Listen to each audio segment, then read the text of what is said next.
ఇక్కడ చేసేది అంతా మీ మామేగా చేసేది. సరే కానీ కొడుగా నువ్వు వంట చేసావా? నేనెక్కడ చేసేది అంతా మీ కొడుకేగా చేసేది. నా కొడుకు చేత వంట చేపిస్తావా? ఈసారి నా కొడుకు చేత వంట చేపిస్తే చెడుగుడు ఆడిస్తానే కొడుగా. అత్త రాకులు చదివితే కోడలు 10 ఆకులు చదివింది అన్నట్లు నువ్వు చెప్పేది. నువ్వు చెడుగుడు ఆడేస్తుంటే మేము అన్న చూస్తూ ఊరుకుంటాం. మేము కూడా కబడ్డీ ఆడేస్తామే అత్త. సరేలే చూద్దాం. ఇప్పుడో చూడటం ఎందుకు, ఇప్పుడే చూద్దాంలే. ఏమండి పాలల్లో బూస్ట్ కలుపుకొని తీసుకుని అసలే నా గ్లామర్ తగ్గిపోతుంది. ఎంతసేపు అండి తీసుకున్నట్టు నా గ్లామర్ తగ్గిపోతుంటే?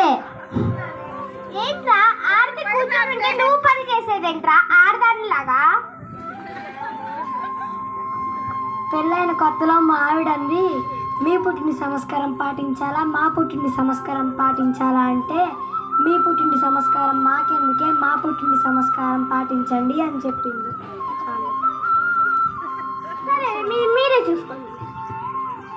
ఏమండి ఎంతసేపు నా గ్లామర్ తగ్గిపోతుంది. పట్టుకోండి. ఏ జన్మలో ఏ పాపం చేసుకుంటే నువ్వు నాకు అత్తగా వచ్చావు. కూడా ఏ జన్మలో పాపం చేసుకున్నాను, నేను నీకు అత్తగా వచ్చాను. ఏంటి అర్థం చెప్తున్నా? పక్కింటి వాళ్ళు చూడు ఎట్లా ఉన్నారు. అత్త కూరలో ఉప్పు సరిపోయింది కదా చూడు. నువ్వు చేసింది ఏదైనా అమృతంలానే ఉంటుంది కోడలా. అన్నావా?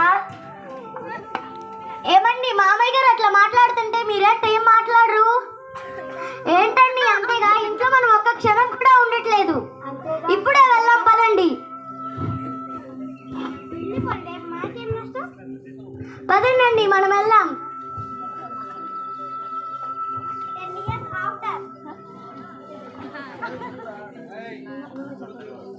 ఏమండి మన తప్పుని మనం తెలుసుకున్నాం కాబట్టి అత్త మామయ్య దగ్గరికి వెళ్దాం పదండి. బ్లెస్సీ తాత నాన్నమ్మ వాళ్ళ దగ్గరికి వెళ్దాం పదా. డాడీ వాళ్ళ మమ్మీ డాడీ వాళ్ళు అయితే పదండి.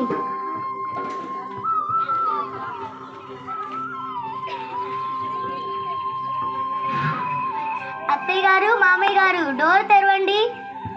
ఎవరు తలుపు కొడుతున్నారు చూడండి. త్వరగా తెరవండి అత్తయ్య గారు. ఏంటి మళ్ళా వచ్చారు? అప్పుడు వెళ్ళారు కదా. మా తప్పు మేము తెలుసుకున్నాం మామయ్య గారు. సరే ఈ అమ్మ ఎవరు?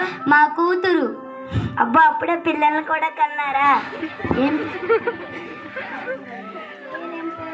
బ్లెస్సీ.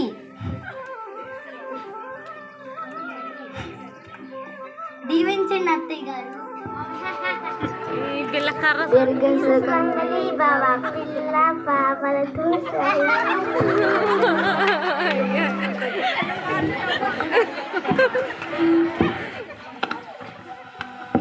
ఈ కథ మోరల్ ఏంటంటే పెద్దవాళ్ళని ఎప్పుడూ విడిచి వెళ్ళకూడదు. పెద్దవాళ్ళతోనే ఉండి వాళ్ళని సంతోష పెట్టాలి. మనం కూడా సంతోషంగా ఉండాలి. మాకు ఈ అవకాశం ఇచ్చిన ఉపాధ్యాయులకి అలాగే పెద్దలందరికీ ధన్యవాదములు.